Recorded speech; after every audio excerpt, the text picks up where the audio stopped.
Mga boss, flashing tayo ng radiator. Ayan, kulay putik na. Ayan. Start. Sige. Flashing, flashing. Puro kalawang. Ang baho. Amoy tae.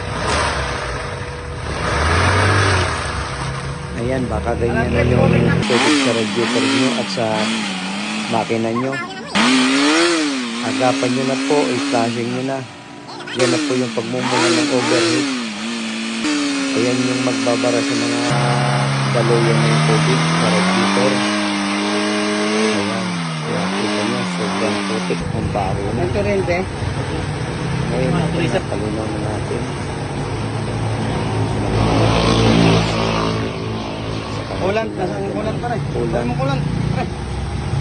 Ayan mga bossing. Ayan, kaya yung DIY yan. Tanggalin mo lang yung upper. Tapos, Buksan na pala. Baba na. start salinan nyo ng tubig. Para Ito ng Mountain Dew. ay labas lahat ng tubig sa loob ng makina. Ito na nga po, sinalinan natin ng coolant.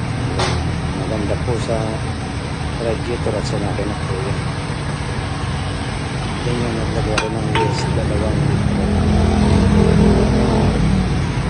DIY nyo lang, ganyan lang gawin nyo. Para hindi mabuta ng overheat o masiraan pa sa daan. Sakto. Pag yan po nag-overheat, abala po yan. At siraan yung makina. Takot ka. Ayan. Kita nyo po yung mga crossing. Gayahin nyo lang po yan. Tanggalin nyo yan. At paanda rin, i-rev nyo at para tumalsik ang tubig sa loob ng engine.